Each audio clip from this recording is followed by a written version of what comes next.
Hello, back to day number 289. My name is Mary, and today's story is the Passover Feast. On one of the days in the week before the Passover, the disciples came to Jesus at Bethany and said, Master, where shall we make ready the Passover for you to eat?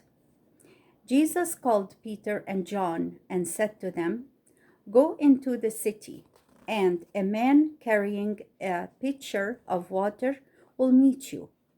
Follow him and go into the house where he goes, and say to the head of the house, The master says, Where is my guest room, where I can eat the Passover with my disciples?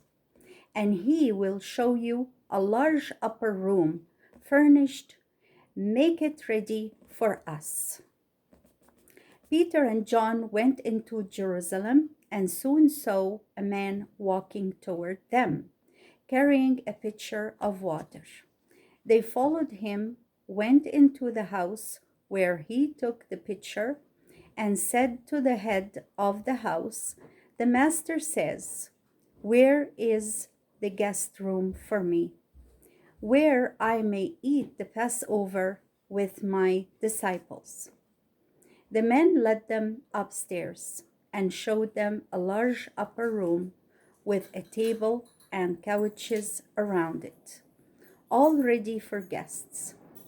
Then the disciples went out, brought a lamb, roasted it, and prepared the vegetables and the thin wafers of bread.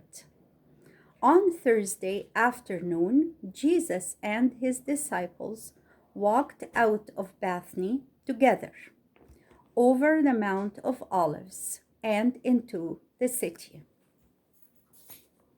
Only Jesus, who could read the thoughts of men, knew that Judas had made a promise to the chief priests to lead them and their servants to Jesus. When the time came to seize him, Judas was watching for the best time to do this. They came into the house and went upstairs to the large room, where they found the supper all ready.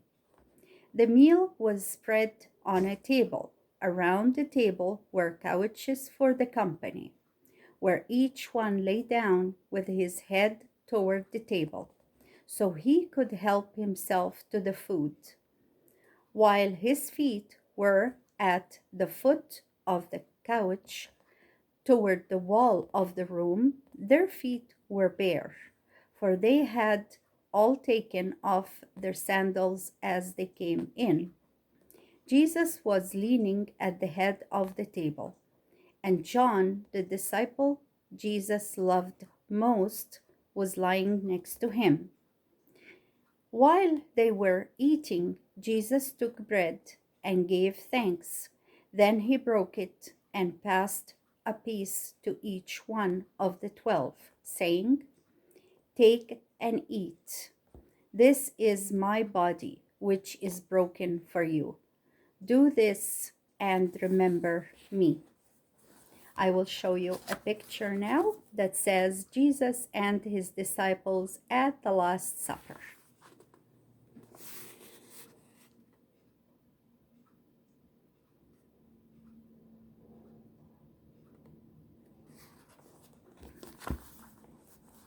Afterward, he took the cup of wine and passed it to each one with the words, This cup is my blood, shed for you and for many, that their sins may be taken away. As often as you drink this, remember me. While they were still leaning on the couches around the table, Jesus rose up, took off his outer robe, and then tied around his waist a long towel. He poured water into a basin, and while all the disciples were wondering, he carried the water to the feet of one of the disciples and began to wash them, just as though he were a servant. Then he washed the feet of another disciple, and then of still another. When he came to Simon Peter, Peter said to him, Lord, are you going to wash my feet? Jesus said to him, what I do you cannot understand now, but you will understand it after a time. Lord, you will never wash my feet, said Peter. If I do not wash you, said Jesus, then you are not mine. Then Peter said, O Lord, don't just wash my feet, but my hands and head too. But Jesus said to him, no, Peter, one who has already bathed only needs to wash his feet, and then he is clean. And you are clean, but not all of you. For he knew that among those whose feet he was washing was one who would soon give him up to his enemies. After he had washed their feet, he put on his garments again, leaned on his couch, looked around, and said, do you know what I have done for you? You call me Master and Lord, and you speak rightly, for I am. If I, your Lord and Master, have washed your feet, you ought to wash each other's feet. I have given you an example that you should do to each other as I have done to you. I will share with you another picture that says Jesus washes Peter's feet. And it is right here. Okay. By this, Jesus meant that all who follow him should help and serve each other instead of seeking great things for themselves. Discussion questions. Number 1. How would Peter and John know where to prepare the Passover? How would Peter and John know where to prepare the Passover? Number 2. What kind of food would they eat for the Passover?